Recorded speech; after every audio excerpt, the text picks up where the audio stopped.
Dans le nom de Jésus. Dans le nom de Jésus. Dans le nom de Jésus. Il faut accepter Christ. Il faut croire à la main tendue de Dieu. Il faut accepter. Il faut obéir. Plusieurs gens dans l'église, ils désobéissent systématiquement à la parole de Dieu. Ils vivent encore comme ils veulent. Que Dieu nous aide. Et j'ai commencé par dire que la mort dont je parle aujourd'hui n'est pas celle qui met fin à notre existence physique. Ce n'est pas celle qui met fin à l'homme, comme le cas de mon frère, mais celle qui tue nos rêves. La mort qui tue nos rêves, la mort qui tue nos relations, la mort qui tue notre joie, la mort qui tue notre connexion avec Dieu. La mort dont je veux parler, c'est cette mort qui nous prive de la vie abondante que Christ nous a promis. Christ a dit, je suis venu afin que les brebis aient la vie, qu'elle est en abondance. Cette vie abondante que Christ nous a promis, cette vie malheureusement a été volée, a été enlevée, a été embrigadée, a été dérobée par la mort. C'est de cette mort que je veux parler aujourd'hui. La mort a-t-elle volé ta vie? Il est temps aujourd'hui de la reprendre. Il est temps de la prendre. La mort qui vole, la mort qui enlève la joie, la mort qui enlève la paix, la mort qui enlève la vie abondante que Christ nous a donnée, cette mort-là à 4 niveaux. Cette mort-là, on peut la typer en 4 types. Premièrement, la mort spirituelle. La mort spirituelle, c'est cette mort causée par le péché, comme dans notre texte de base. Il y a la mort émotionnelle, les blessures intérieures, les déceptions, les accusations, les chocs, les frustrations, les blessures, les pleurs, les non-dits, la dépression, le désespoir. Ce sont des blessures, ce sont des choses qui viennent nous tuer. C'est de la mort émotionnelle. Cela nous affecte.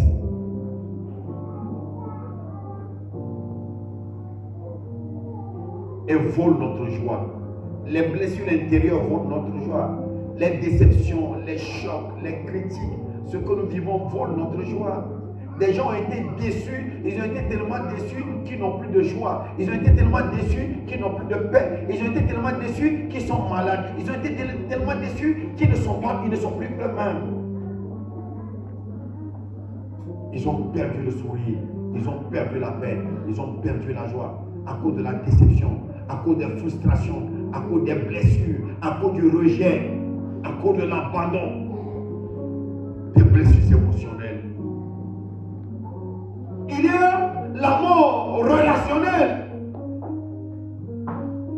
des relations brisées qui nous ont affectés, qui ont entraîné un sentiment de mort, un sentiment de souffrance, un sentiment de douleur, un sentiment de deuil, un sentiment de pleurs, un sentiment de vie. Il y a les conflits avec nos parents, les conflits avec les voisins, les conflits qui nous affectent. Il y a les divorces, les séparations qui nous affectent, qui entraînent la mort. Cette mort qui nous enlève la paix, cette mort qui nous enlève la joie, cette mort qui nous enlève notre sens même d'exister. Il y a même la mort symbolique, les rêves abandonnés, les espoirs perdus, les échecs qui semblent insurmontables, des échecs. Alléluia. Alléluia. Que Dieu nous fasse grâce. Que Dieu nous fasse grâce.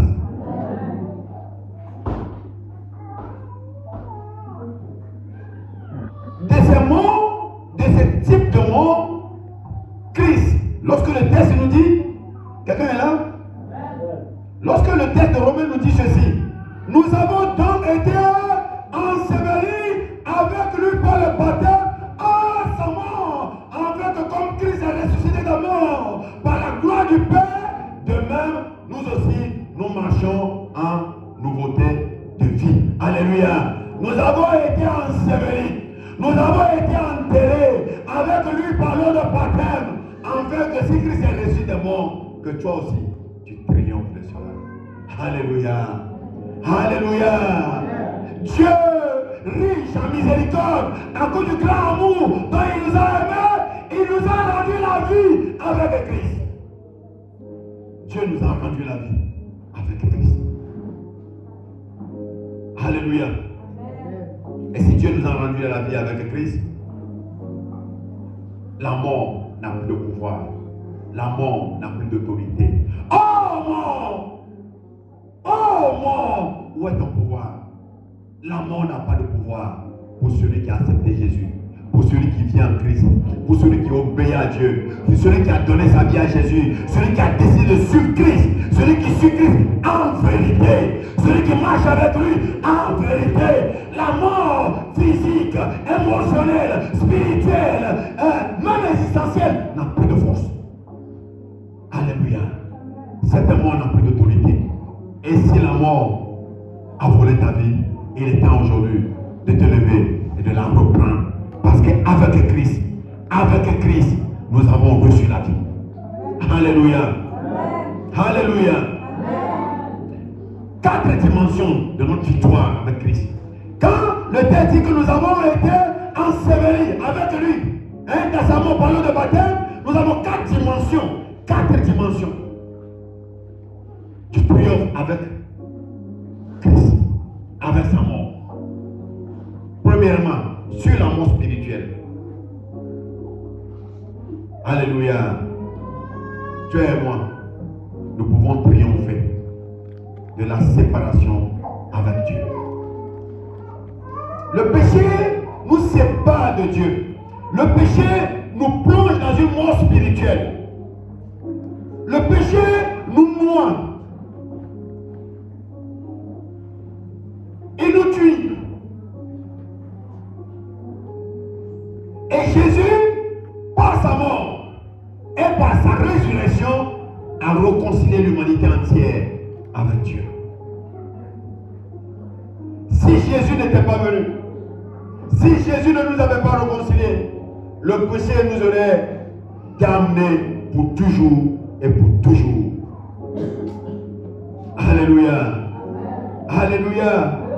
Dans l'Épître aux Corinthiens, le chapitre 2, à son verset 5, à son chapitre 2 Corinthiens chapitre 5, à son verset 18, il est écrit ceci. En tout cela, et tout cela vient de Dieu qui nous a réconciliés avec lui par Christ et qui nous a donné le ministère de la réconciliation, car Dieu était en Christ réconciliant le monde avec lui-même en imputant pour aux hommes leur offense. Et il a mis en nous la parole de la réconciliation. Alléluia. Christ a cessé de nous imputer. Christ a cessé de nous imputer nos fautes qui nous donnent la mort. Alléluia.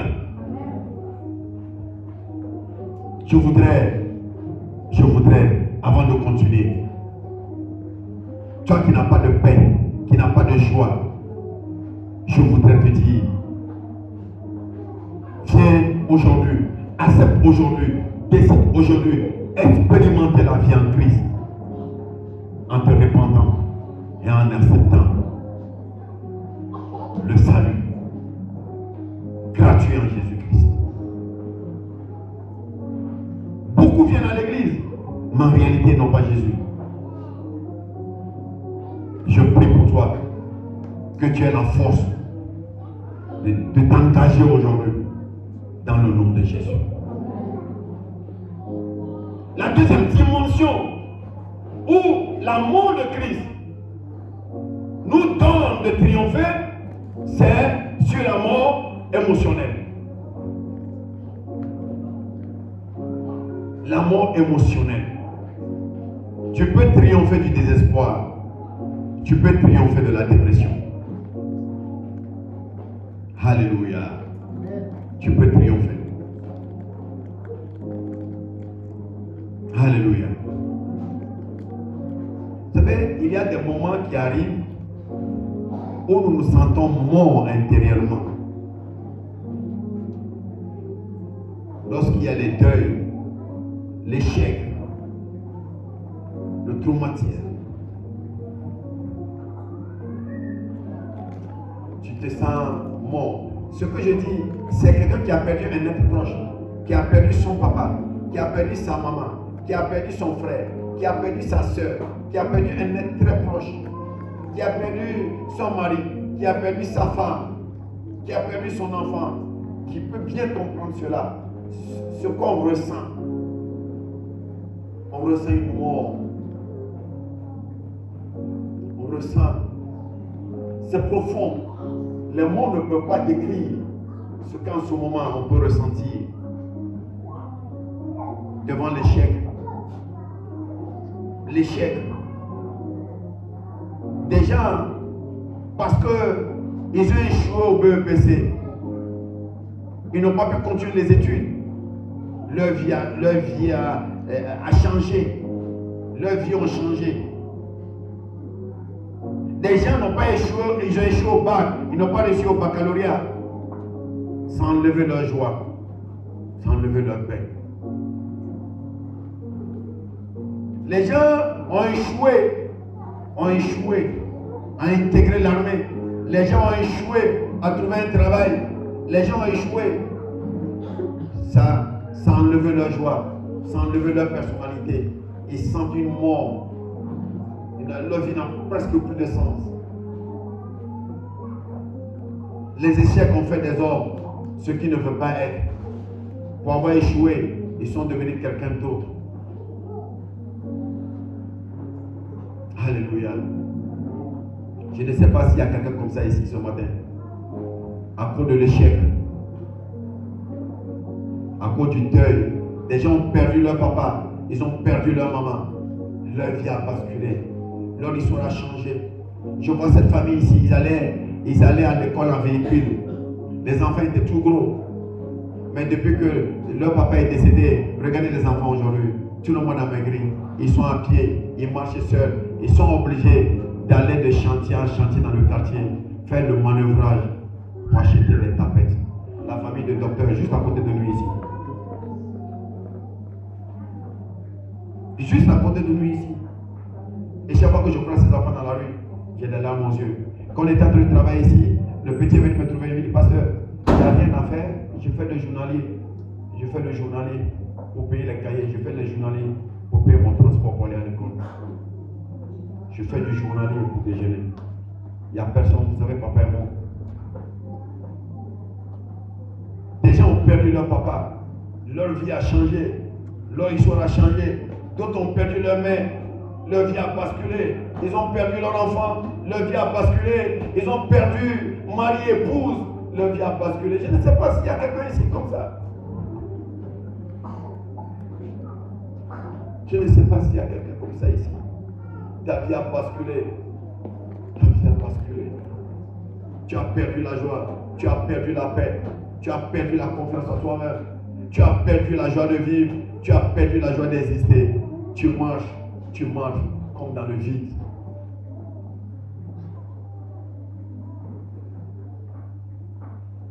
Alléluia. Je ne sais pas s'il y a quelqu'un comme ça. Je voudrais simplement te dire,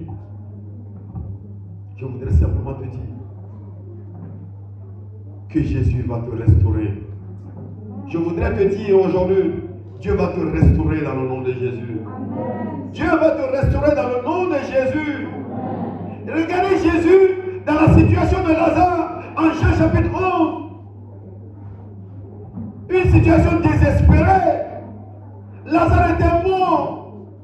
Lazare est mort. Lazare a connu la mort émotionnelle. Lazare a connu la mort physique. Lazare a connu la mort relationnelle. Lazare était malade. Il souffrait dans son corps. La mort émotionnelle. La mort est venue le prendre. La mort physique. La mort relationnelle. Il a perdu la relation avec sa famille, avec tout le monde. Alléluia. Et Jésus est venu. Et quand Jésus est venu dans sa vie, quand Jésus est venu, Lazare est sorti de la mort. Tu sortiras de la mort. Toi qui traverses des moments difficiles, toi qui traverses des moments de douleur, tu sortiras de la mort. Laisse-moi te dire, tu sortiras de la mort. Tu triompheras par Jésus. Tu triompheras parce que Jésus est mort à la croix pour te donner la victoire. Tu triompheras. Les gens se sont moqués de toi. Les gens t'ont humilié. Tu vas triompher au nom de Jésus. C'est pourquoi il est rentré dans le tombeau. Tu vas triompher. Il va te donner la victoire ce matin. Je vais encourager quelqu'un à accepter, à porter ton fardeau devant Dieu. Je vais t'encourager ce matin à accepter, à amener le fardeau, à amener cette chose qui vaut ta paix, qui vaut ta joie, qui vaut le sang de ta vie, qui vaut l'abondance que Dieu t'a promis. Il faut accepter, l'amener simplement devant Jésus. Il faut accepter, la présenter à Jésus. Et Jésus, la résurrection et la vie. Jésus, la résurrection et la vie, va la ressusciter pour toi dans le nom de Jésus. Alléluia. Alléluia. Quelqu'un est là?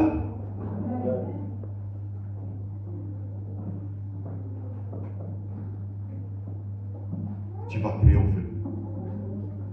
Tu vas triompher de ton désespoir, du stress, de l'angoisse, de tes pleurs, de la peur de ton lendemain, de la peur de l'avenir. Tout s'enferme devant toi. Tu marches, tu dors, tu te réveilles, tu gémis. Tu ne sais même pas ce que tu vas faire. Tu tournes malgré toi. Tu tournes malgré toi. Tu ne sais pas ce que tu vas faire. Les pasteurs peuvent être à côté de toi. Les frères peuvent être à côté de toi. Mais la douleur et la souffrance, c'est toi seul qui la vis. Il y a Couticulaire, au poète, écrivain, noir américain qui dit seul, l'oiseau en cage, c'est ce qu'il ressent lorsqu'enfermé, il chante.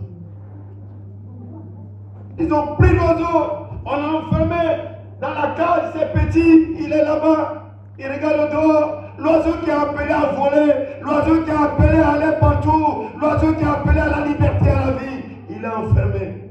Il voit les autres passer et puis il est dedans. Il chante. Toi seul, tu connais ce que tu vis. On peut compatir avec toi, on peut s'approcher de toi, mais nous ne pouvons pas vivre l'intensité de ta douleur, l'intensité de ta souffrance, l'intensité de ce que tu traverses aujourd'hui. Nous ne pouvons pas comprendre. S'il y a quelqu'un qui te dit, qui comprend, ce n'est pas démagogie, il ne peut pas comprendre. Mais Jésus est là. Il va te restaurer. Jésus va te restaurer. Jésus va te restaurer. Il est le maître des situations impossibles. Il est le restaurateur des situations difficiles. Il est le restaurateur des situations désespérées, sans issue. On l'a vu intervenir pour Lazare. Il interviendra pour toi aussi. Jésus, je viens. Jésus, je viens au pied de la croix. Seigneur, tu es mon salut.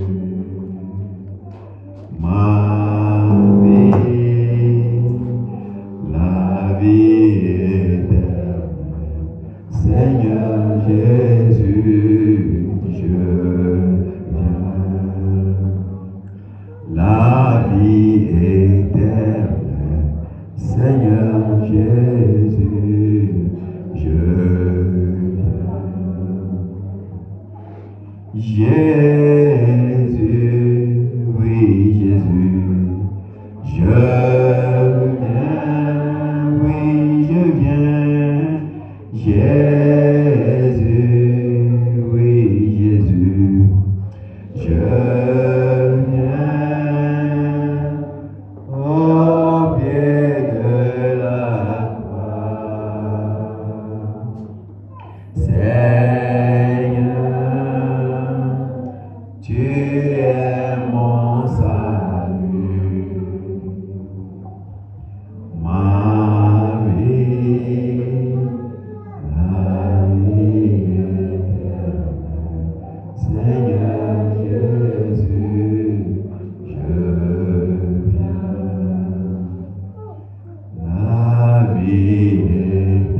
La mort ne t'emportera pas. Jésus te connaît. Il te sortira de ton état, de ce que tu vis maintenant, de l'humiliation que tu traverses, de l'échec. Il va te sortir. Pour la gloire du Père, Jésus agira pour toi. Crois, accepte d'approcher de lui. Il va agir pour toi. Lorsque la mort vient tout voler, cette mort qui habite en nous, cette mort qui est autour de nous, lorsqu'elle arrive, elle vole tout. Elle entraîne en main cette troisième dimension de la mort, dans laquelle la mort de Christ pour nous vient travailler. La mort relationnelle. Dieu va t'amener à triompher des conflits. Tu vas triompher des conflits.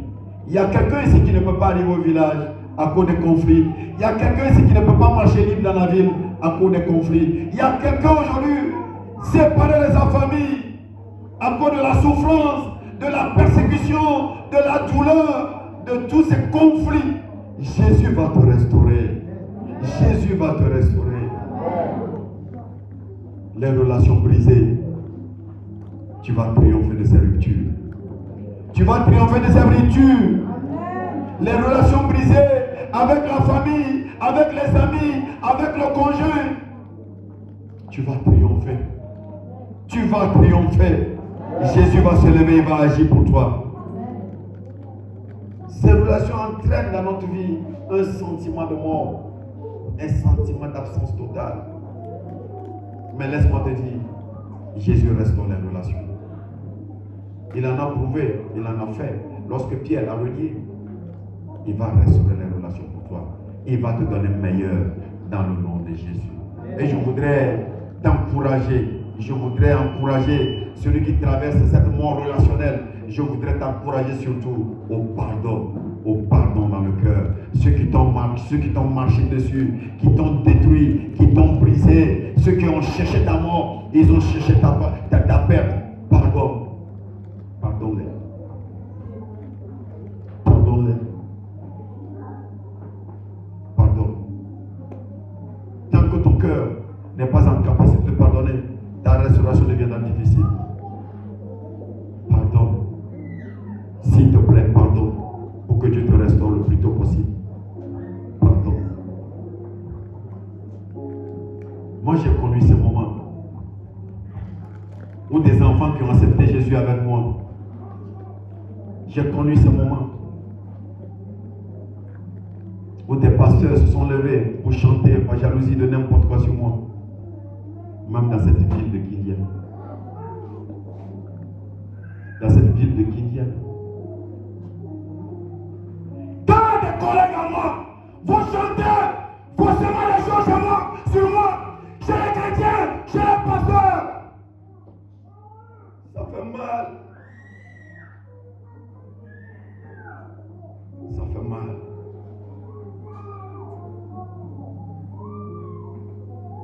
J'ai pardonné. J'ai oublié. J'ai effacé dans mon cœur. Je l'ai effacé dans mon cœur. Pour que je marche la tête en haut. Pour que je marche dans la victoire de Christ. Pour que je remporte le prix de la course. Le prix de ma vocation. J'ai pardonné. J'ai oublié. Je voulais dire à quelqu'un. On a dit beaucoup sur toi. Oublie, pardonne. Pour que Dieu continue de travailler avec toi. Dieu va te restaurer. Des collègues à moi sont allés rassembler des pasteurs dans la ville de Kindia pour leur dire, celui-là n'est pas un pasteur. Celui-là n'est pas un pasteur. Celui-là, il ne connaît pas Dieu. Des collègues à moi dans la ville de Kindia.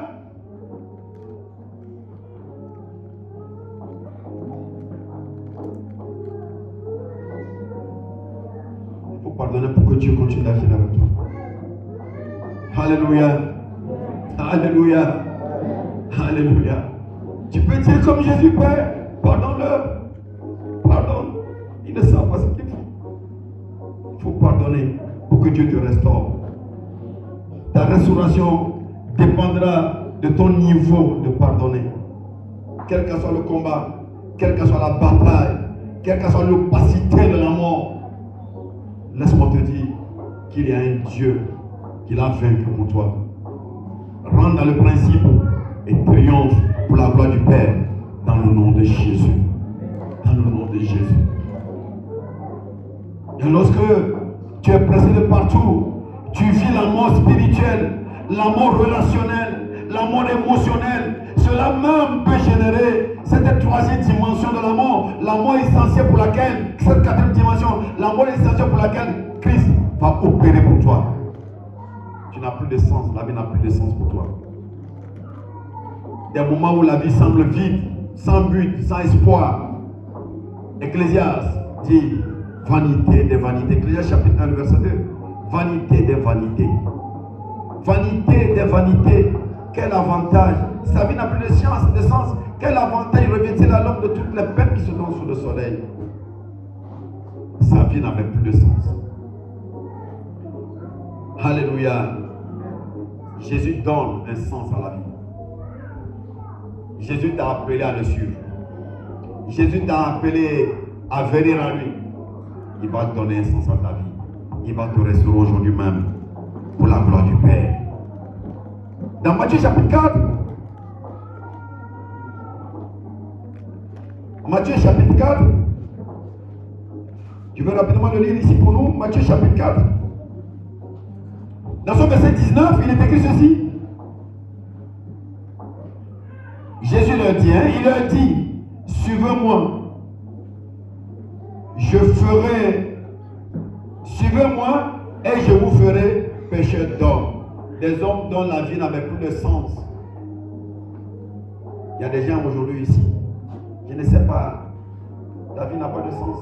Tu te réveilles, tu vois le jour, tu te couches, le soir tu dors, peut-être tu as gagné à manger, après tu as gagné à manger, difficilement même il t'arrive de dire merci à Dieu, de prier, et bon, la vie n'a plus de sens, c'est de la routine, tu montes le matin, tu descends le soir, c'est la même chose, la plus de sens, tes projets, tes espoirs de devenir grand, de briller, de rayonner, tout est mort, tu es coincé dans les soucis de l'existence, de la routine, ta vie n'a pas de sens, la vie n'a pas de sens.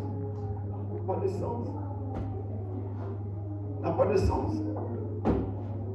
Ton existence se résume par les petites batailles pour ton ventre, pour dormir.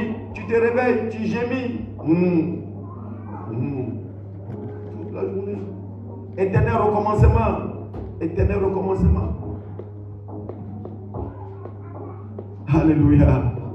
Alléluia.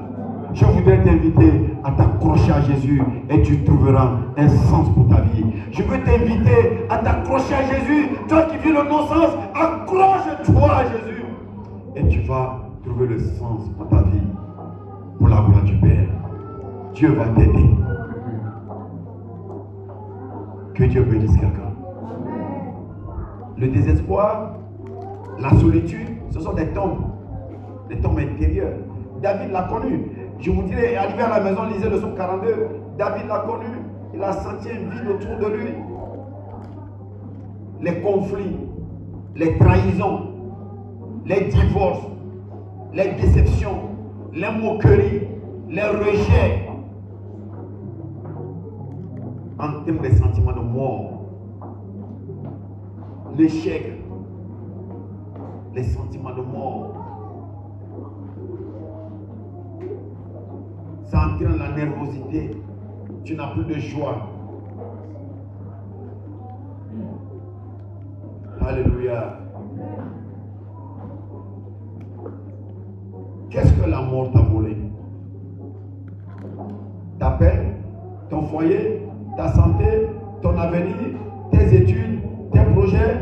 La mort t'a volé quoi? Qu'est-ce que tu as perdu? La mort, quand elle vient, elle vole notre joie. La mort, elle enlève notre paix. La mort, elle enlève notre sens de l'existence. Mais la vie en Christ, c'est ce qui nous redonne tout cela. Et bien plus encore. Et je crois que la vie en Christ, je crois que la puissance de la résurrection de Christ va agir aujourd'hui pour quelqu'un ici, dans le nom de Jésus-Christ. En revenant à Lazare, dans Jean chapitre 11, un homme mort depuis 4 jours. Un homme mort, pas 1 jour, pas 2 jours, pas 3 jours. Un homme mort, un homme enterré depuis 4 jours. 4 jours, mais que Jésus a ressuscité. Un homme mort, enterré depuis 4 jours. 4 jours, vous imaginez l'odeur. L'odeur. Ceux qui travaillent à l'hôpital, ceux qui habitent à côté des cimetières, l'homme sent très mal. Très très mal. Allez-y à la mort, quand il n'y a pas de courant. À la mort, lorsque c'est mal entretenu, tu ne peux pas respirer. Tu ne peux pas respirer. Les cadavres de 1 seul jour, 2 jours, sans soin, c'est grave. Mis dans le tombeau, après 4 jours, du premier jour, deuxième jour, il est enflé, il est beaucoup enflé. Après du 4e jour, ah mais c'est grave, c'est très grave. C'est très grave. L'odeur colle à la peau, même quand tu te laves, l'odeur reste sur toi. Lazare, vous imaginez? Il était en décomposition. Vous imaginez l'odeur? Vous imaginez l'odeur? Est-ce que vous pouvez imaginer l'odeur? Est-ce que vous pouvez imaginer le désespoir, la déception, la douleur de Marthe, sa sœur, et de Marie? Vous pouvez imaginer ça? Surtout que sa sœur est allée voir Jésus. Hé Jésus, s'il te plaît, ton ami, notre frère, il est malade, il est gravement malade, il est en train de périr. Fais quelque chose.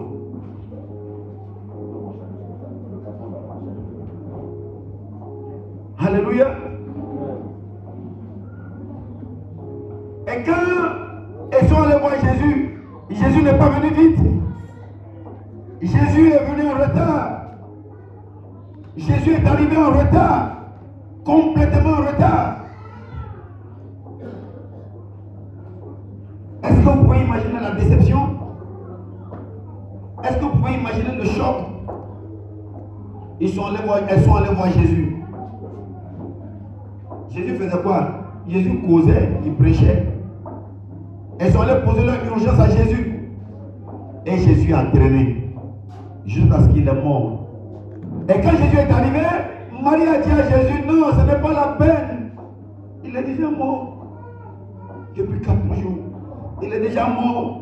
Il est déjà perdu. Il est déjà décomposé. Il sent déjà mal. Tu crois, tu verras la gloire de Dieu.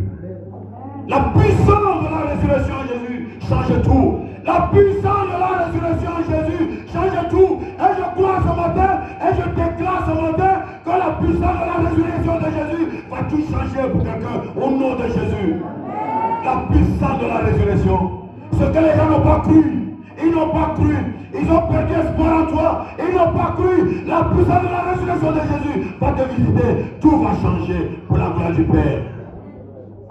Jésus est arrivé. La puissance de la résurrection a agi. Lazare est sorti. Alléluia. Lazare est sorti. Lazare a triomphé de la mort. Lazare a repris sa vie. Lazare a repris la vie. Lazare a repris la vie. Lazare a repris sa vie. La mort t'a aussi volé. La mort t'a aussi volé. Par la puissance de la résurrection de Christ. Tu vas te lever aujourd'hui. Tu vas reprendre ce que la mort a volé. Dans le nom de Jésus. Tu vas triompher. Parce que nous avons été ensevelés avec lui. Par l'eau de baptême. Afin que par sa résurrection, tu et moi, nous vivons un nouveau de vie. Si tu crois,